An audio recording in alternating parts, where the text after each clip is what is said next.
This is a video for section 2.4, which starts bottom of page 15 in your notes and really page 16.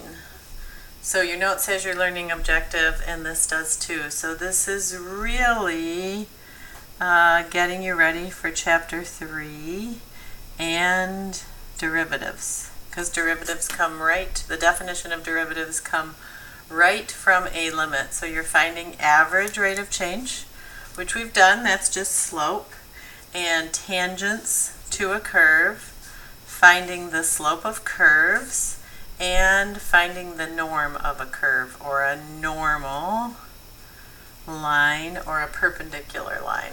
Okay, so that's pretty much your objectives. Now, in your notes, there's a little review, so I'll just go over that right here, which talks about average rate of change. Okay, so that's in your notes. And all that average rate of change is slope. And then it says in your notes that's delta y over delta x. Remember, the delta means change. So that's just the ratio of how much y is changing when x is changing, or you guys remember it as your normal old definition of a slope. So that's what we want to think of for average rate of change, plain old slope. And the first example that is in your notes is doing that exactly. It's asking for finding the average rate of change over the interval 1, 3, and I just noticed in here the function is missing. It's in your notes. So that's the function, x to the third minus x. And this interval are x values. So this is your first x, and that's your second x. So what I want to do is I want to plug x equals 1 into my function and get an output, and then x equals 3 into my function. So if I think f of 1, I'm going to end up with 1 minus 1, so that's going to be 0. So that's my first coordinate point, 1, 0.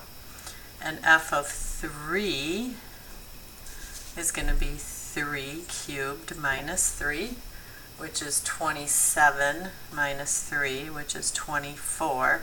So my second coordinate point is when x is 3, y is 24. And then if I'm just finding the slope of that, right, this is delta y over delta x, y2 minus y1 over x2 minus x1 equals 12. Okay, and then if you want to think of this form, this is f of x plus delta x. So this is x plus a change in x. So this is kind of a different way of writing your y2 minus f of x, which is your y1, over delta x. Remember, delta x is a change in x.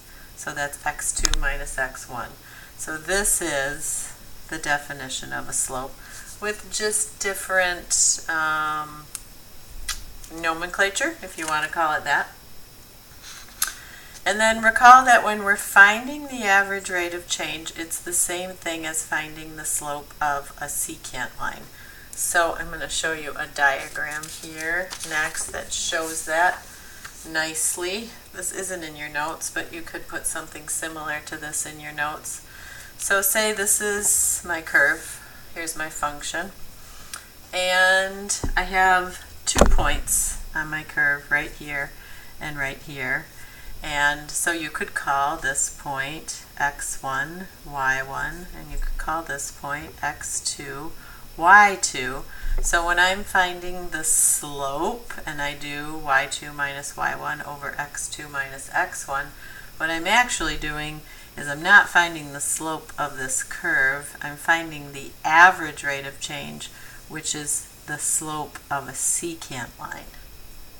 Okay, so I'm going to go on here and kind of explain how we go from the secant line to the tangent line using this diagram.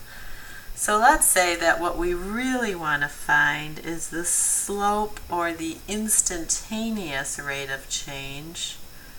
So I'm going to say instantaneous rate of change at this point. Okay, I'm not interested in average. I want to know the instantaneous rate of change at that point. Well, I might start here by picking 2 points and finding the average rate of change. But then I think, well, if I picked a point a little bit closer, the slope of this line might be a better representation. And what the idea here is that I keep picking points closer and closer to the point that I'm interested in. So these are all secants, and you can kind of see this secant already is much closer to the slope at this point than this line was, right? So the instantaneous rate of change is going to be a secant line that has almost the same slope that my curve has at that point. And if you keep drawing these secants, you'll realize, well, if I draw a tangent line at that point, the slope of this tangent line pretty closely represents the slope of the curve at that point. So when we get to derivatives, what we're finding is the slope of the tangent line at a certain point on a curve. And that gives us the instantaneous rate of change.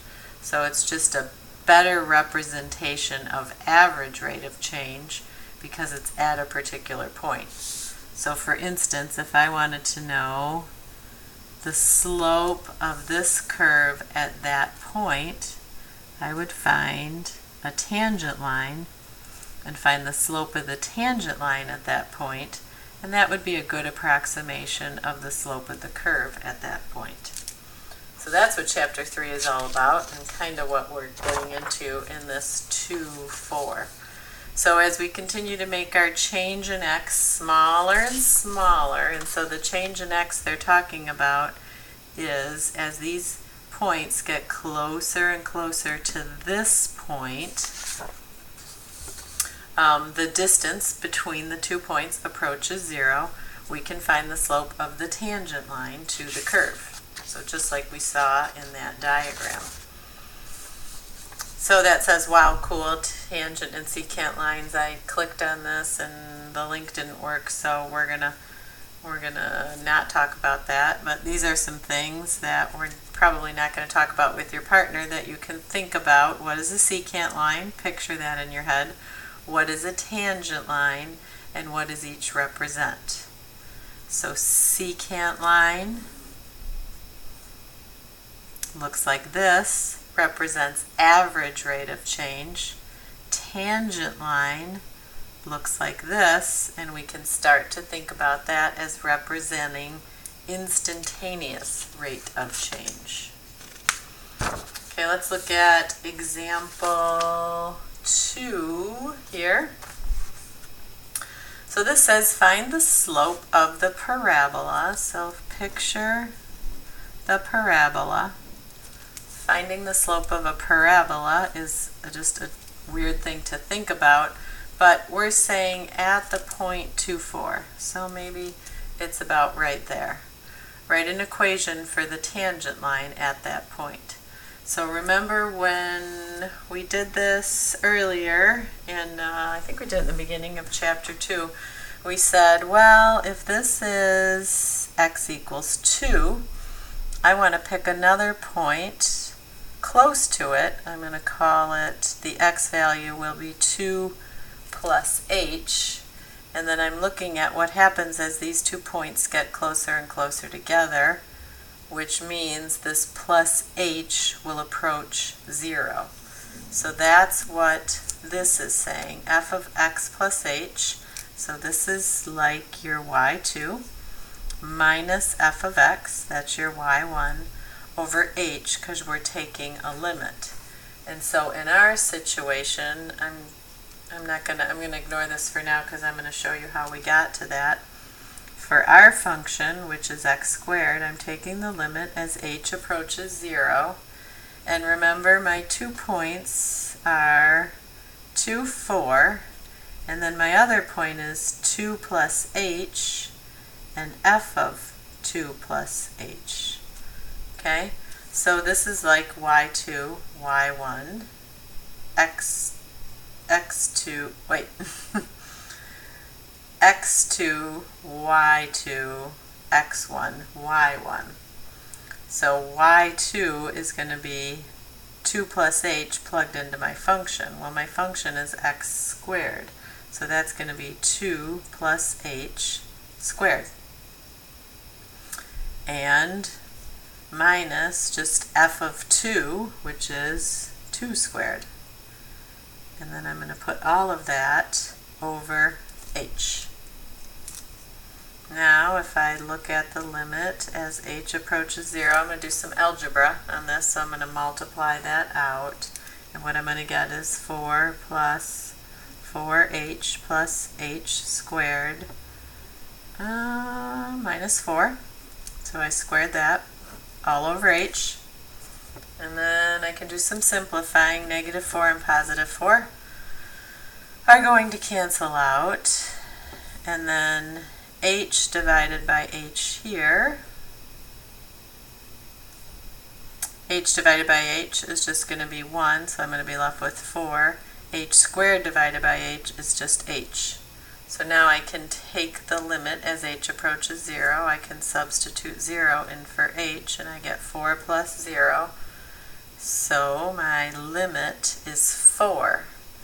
And what this is this is my slope at the point 2, 4. So you can think about that as your m. Now, if I look back at the original problem, what they asked me to do was to write an equation. So remember, I just need a point and a slope to write an equation, and I have both of those. So if I plug 4 in for my slope and 2 and 4 in for my point, here is my equation for the tangent line at the point 2, 4. Okay, let's do one more example from your notes, example 3, and I'm actually going to just write that one. Your notes go on then to talk about the definition of the derivative, and there's it references page 90 and talks about the different quotient. So I encourage you to read through the definition on page 90 and then look at your notes. But here we'll look at example 3. And in part A, well, we're given a function f of x equals 1 over x. And in part A, we're asked to find the slope of the curve at x equals a. So a's, you can think of it like a constant number. So they're saying when x equals a. So think about our definition here for finding the slope at a point. And this is it. And then let's do it for our function. And remember, our x value is going to be a. So instead of substituting a number in for x, we're going to substitute an a in for x. And our points are going to be, our x values are going to be a, and then our next x value is going to be a plus h. So let's look at it. So limit as h approaches 0. F of x plus h, well, in our case, that's going to be a plus h, right? That's our second point. And if I plug a plus h in for x, I get 1 over a plus h. Minus f of x in our case is a, minus 1 over a, all over h.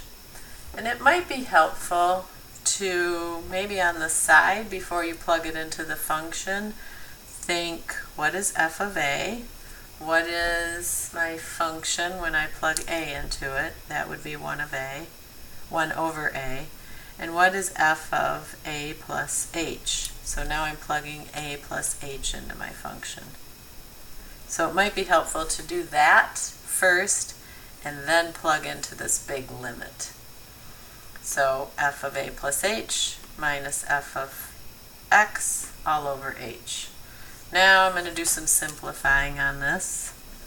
Still haven't taken the limit, but these are two fractions that need a common denominator, and the common denominator would be a times a plus h.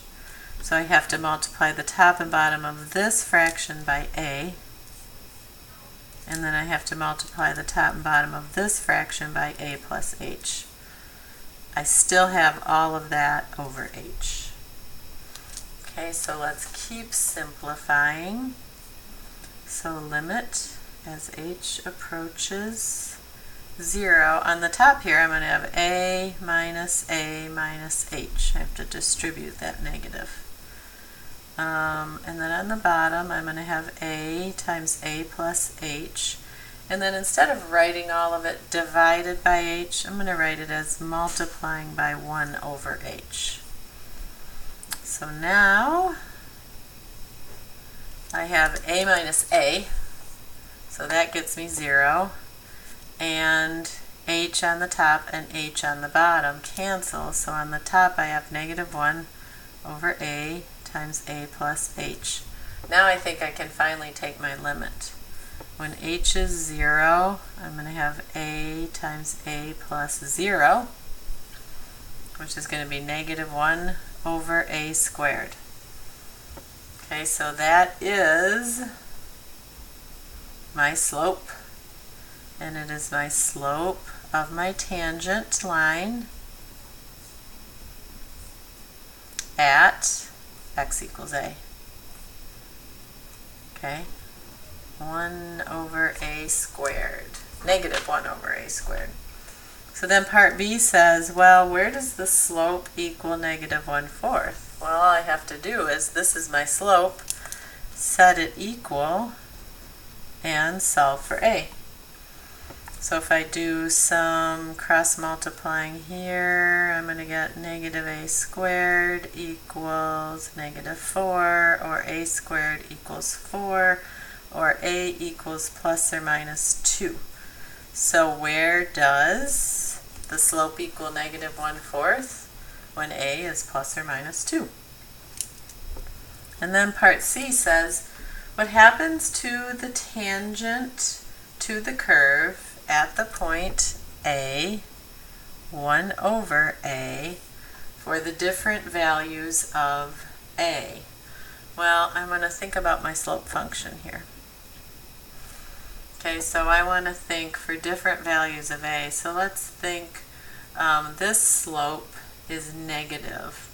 So if I think about as a approaches 0, so as a approaches 0, my slope here, if this is getting closer and closer to 0, my slope is going to approach negative infinity. I have an inverse proportion here.